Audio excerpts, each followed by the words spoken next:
Elinor and Daniel, they are a couple doing not only business together, but life together, soul journeying together, walking this path that we call Earth's school curriculum. Welcome. Thank you, Sophia. Pleasure to be here. Yeah, thanks for having us. I'd like to just open it up and just ask you both what stories, what narratives were you living before you had a reframe and consciously began walking your journey? That's a great question. You go first. I mean, I can see it in hindsight now. That's very different, Mm. but really, it was the spiritual separation from the Divine Mother and seeking that through the upholding and the exaltation of women. But really, it was through this ache within to the Divine Mother. That's a very high level overview, but it's Mm-hmm. one that really spiritual reunion has had to occur in order for me to even find my masculine, because amidst the separation from the divine feminine, the divine masculine has been like a flat line. So that's how I And describe it at a high level. yeah, no, that's beautiful. So I want to just ask a few questions. And does that have in that reframe in that high level, did that start from a relationship with or a lack thereof with your mother, your parents, your grandparents? They sort of like parallel train tracks. You might say that they occurred at sort of next to each other, but there was crisscrossing, but I would also say that it occurred independently. This is something outside. My mother in this life is really just a reflection of the archetype of the separation from the Divine Mother. So there's a lot of Okay. similarities, and I could say that there's parallels, but I wouldn't say it's quite one for one. So I guess what I'm getting at is when you speak to specifically the mother, the feminine, my mind immediately goes to our family dynamics. And so I'm asking, is that something that also needed to like a generational healing that needed to occur? I'm trying to get points Yeah, to yeah. connect here. Yeah. Yeah, yeah. From my own journey, there's definitely a real feminine wound within the lineage. I'm European in background, and there's still a lot of traditional values that we're still trying to grow out of. But there's still this expectation to just sort of soldier on and like get on with life. But the thing is that if you don't resolve these things, then they'll continue to persist somewhere. And if it's not within you, they'll get projected onto someone who will. And I think that's sort of the unique thing with myself, because I'm, a child of divorce from 9 years old in a household with two sisters and my mother, even female pets. So Wow. that's what I mean by like the lacking masculine energy, and then the feminine had Yeah. its own warping as Yeah. well.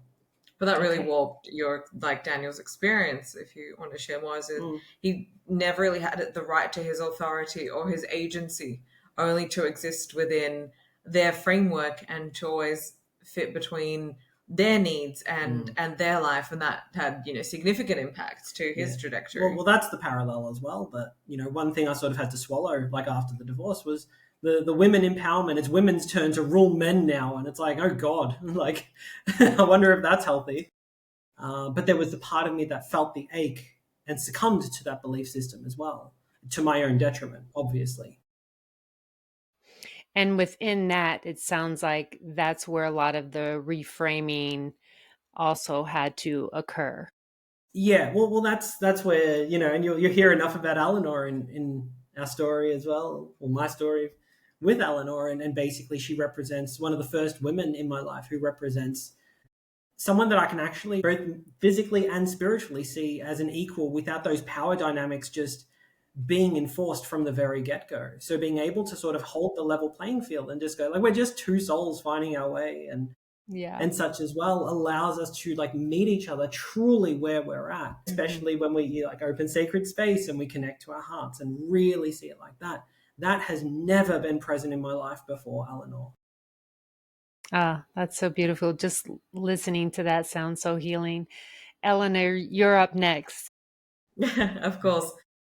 the identity. Again, in hindsight, it's so clear, and it wasn't until you start applying language to this, and this is why I think podcasts are fantastic, because they offer a whole new language to start bridging your experience and start molding what is happening, because it didn't make sense that my life was not one that started. So the script, the predominant script, I would say maybe two. There's heaps, of course, but one of being the good daughter. Therefore, I don't I don't exist because you need to exist. And I can't be okay because only you need to be okay. There's a word for that, enmeshment. Yes.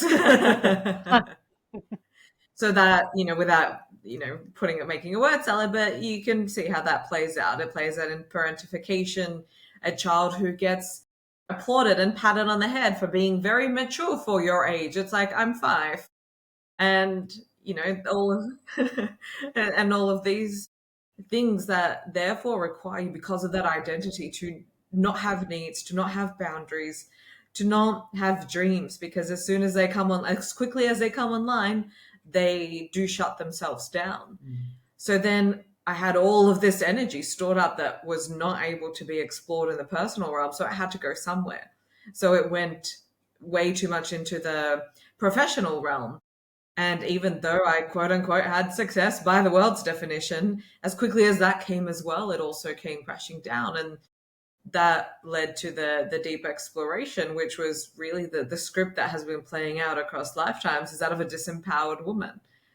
So that looks like many different things. And then when I map it out in this life, it's been that unconscious seeking of patriarchy in a way to sort of save you, to make you come home, and it'll give you everything that you want, and so on and so forth. But that really isn't the case.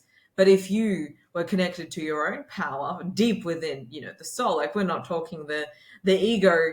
And my ego looked fantastic, and everyone from the outset said, what could be wrong?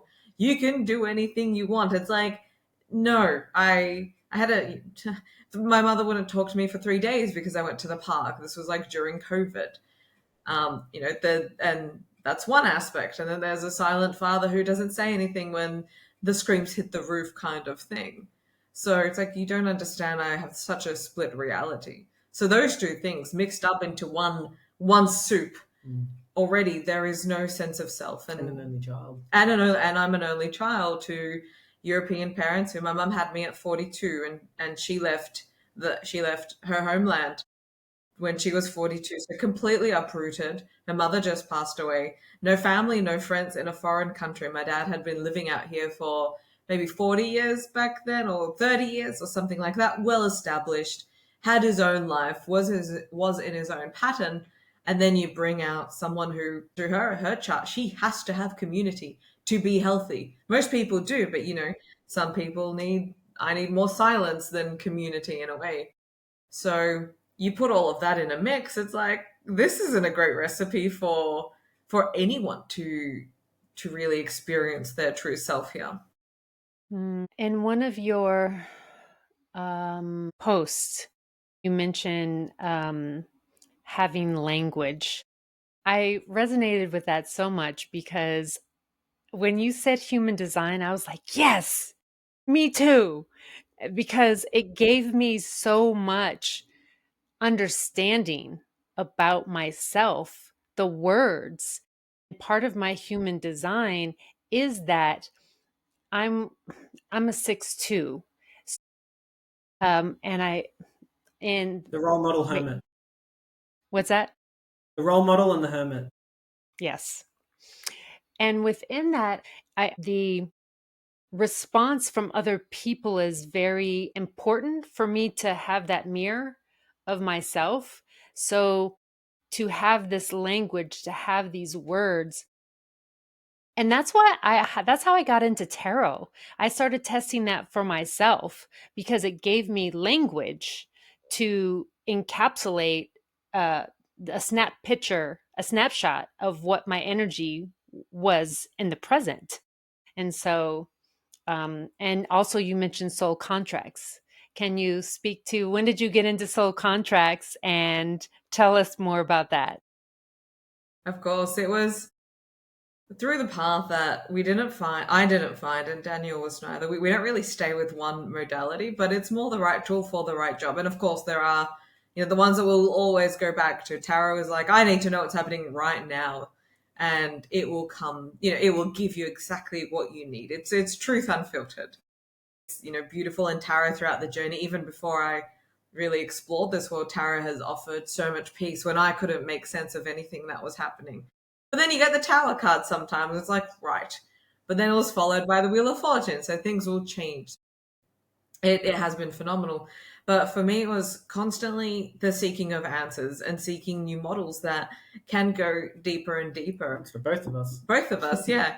And it was through seeking and being very open to just, I want to know more and more about the different aspects of myself that I found soul contract numerology. It's a channeled system through David Alper, way I think in the 80s, or also and has been modernized by certain practitioners. But what it is when before your soul incarnates into Earth School, it makes certain agreements. And it travels here via the Merkaba. So as people may see it, the Star of David, but it is the Merkaba. It's a light vessel. Yeah, it's a light vessel. It's not, religious. But it is, but it's been. But yeah, but your name, as the soul chooses, it carries a frequency that, when translated into Hebrew letters, shows what's your karma. So what in this lifetime does a soul want to work on and overcome, and what are its talents? That which you just know how to do. This is who you are. You don't need to go do a 10-step, 12-step transformation program and learn how to do all of these things. This is what the soul inherently knows what to do. And from that state, it can continue to develop as it chooses. And then also the goals. So, like in human design, what's that energy that you want to be in and what you want to express as that gives you that big energy that this is what life is really worth living for. This is what the soul wants to experience. And sometimes we get it right, and sometimes we don't. You see sometimes people as teachers. It's like they actually got the teaching part right, but what they don't have is what they're teaching. They should be teaching from spirit per se, whatever that is based on their soul's journey. And then all of these goals and karma, talents, and goals on the physical and spiritual realm all lead to the soul destiny. So as Daniel gave the analogy, like when we watch a movie, all the parts are happening and deepening, and there's layers and there's build up, and that all points in the direction of the end of the movie. This is what the soul ultimately wants to experience, and everything around that is there to help the soul experience and deepen why it came into this incarnation. And it is something that's from like it's 60. It's not going to tell you the dynamic between me and this situation that I'm dealing at work per se, unless you knew their birth name and you could map it out. But it shows that the soul had a deep intention and has a deep intention. So when people experience midlife crisis or dis-ease or friction in their life, however that manifests, where is the ego holding on and not wanting to make way for the soul? That's like, time's limited. Earth school positions are rare. There's lessons that are needed for the soul's evolution before it goes on and gets another body and does it all over again for eternity, wherever it chooses to go. So when people aren't understanding what is happening in their life from a very high level and why certain things and patterns keep on patterning, then soul contract offers a very high level view of why you're here. And before I'll stop. What also happens, people change names. So people get married, people go with, maybe you don't want to be called Sophia anymore. You decide to be called Anna. Any name that you introduce into a reality and you want to be known by, that introduces new frequencies as well. So either that's going to help you or that's going to really hinder you. So there was a name that we analyzed, and that person brought in a lot of hardship when she got married. So is it natural? Well, you introduced that. Or there was another person all of a sudden who's really good at public speaking. And we all know that public speaking is not everyone's first joy of fun. But what you are doing is you can introduce new frequencies via your name, and that does alter the experience of your reality. Yes. Daniel, I want to get your take also, but before we do that, I want to share one of my spiritual mentors did my soul contracts, and there was divine guidance to call in a new name. And so Sophia is not my born name. Oh, there Um, you go. yeah. Um, and even outside of the name that I am using, which also came by divine guidance when I turned 50, it was another name that came through the one of our sessions. So it's very interesting. And I was so blown away by the information that I received. A lot of confirmation, but a lot of like, whoa, that's me. Like Yeah. the power, the experiences, um, my previous life, uh, very interesting, and it really has helped me.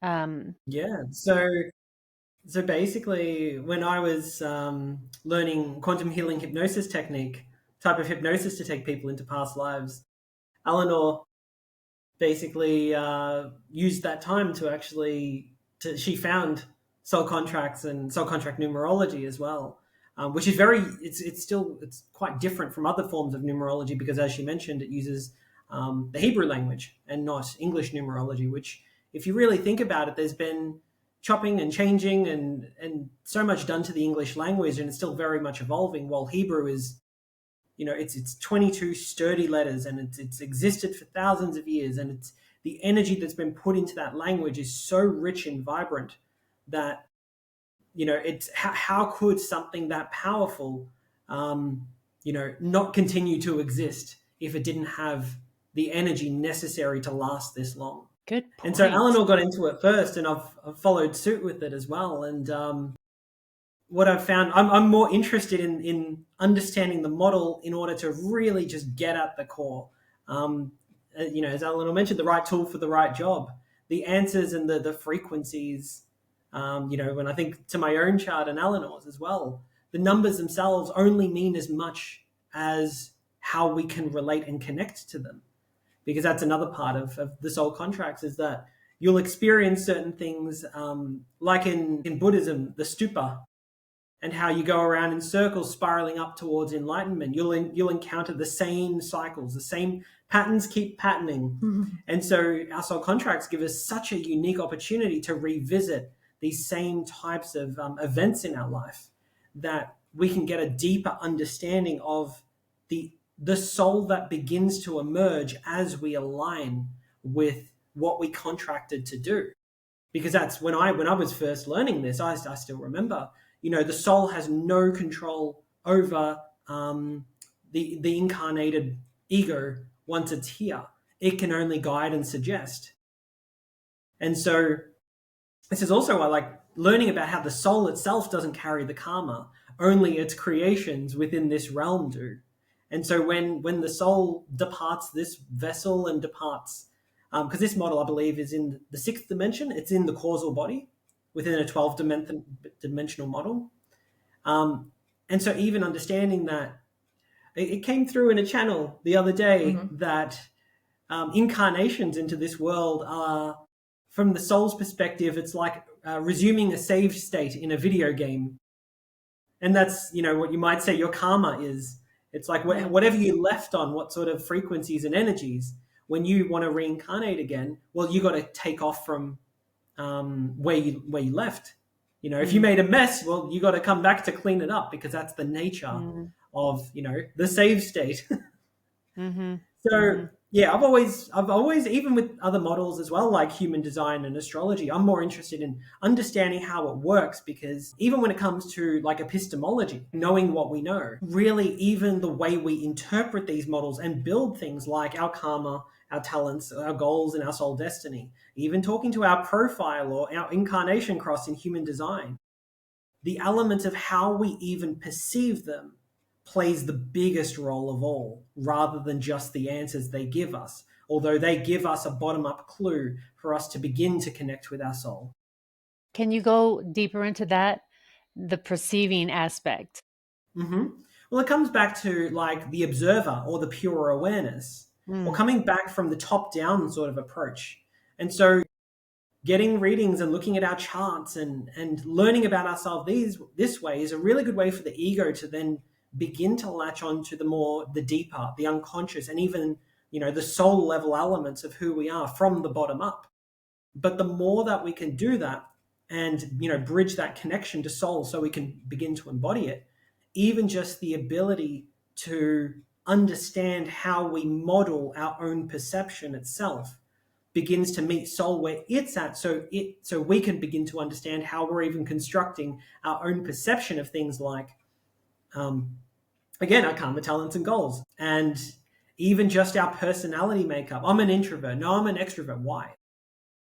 How did you come to that position as well? It involves so much energy and so many experiences that coalesced into a preference for that over the other as well. And I say that loosely because some of it also is to an extent our nature, but we do have free will at the same time to choose our nature. And so it's almost like a paradoxical interplay between free will and determinism, or ego and soul, that we're all the path really is about learning the difference between any duality that we construct, and then reabsorbing them back into the oneness of infinite reality itself. I mean, Daniel, I feel like I need a moment here. That's okay. I wake up to this in the morning. I fucking Sometimes love like, it though. yeah, oh, I do too. It's like sometimes he'll comment like, "Have you ever considered this?" And I'm like, Can I wake "Absolutely up? not." But that's, as a Piscean, like that's where he lives, and I, he swims in these waters, and this is his nature as a mystic. Well, that's something that even with quantum healing hypnosis technique, we put each other under all the time and get answers. We're writing a book and getting the answers and the guidance just from our higher self, and even the way I experience it and what comes through. I become so hyper conscious that the answers are obvious, and then I come out and I'm like, yeah, I remember it, and 30 minutes later I'm like, what did I say?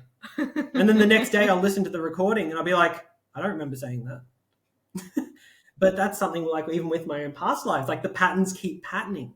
There's patterns playing out at different levels. You might see someone who keeps getting into the same types of relationships and they don't understand why. But then there's also cosmic patterns as well. And a lot of my lives are also ones that, as Elinor mentioned, one of the mystic. And so a lot of lives that I explore are deeply entrenched in the occult, deeply entrenched in mysticism. And this life for me, for example, is to learn how to find my way back to it without any other support, mentorship, or guidance. Not necessarily on its own, but go through like Freemasonry or a mystery school or some sort of initiated sect. It really is about, this life was about self-initiation for me. And so even coming to that was such a fun revelation. Yeah. That's so interesting. There's something about myself that I feel I resonate with that.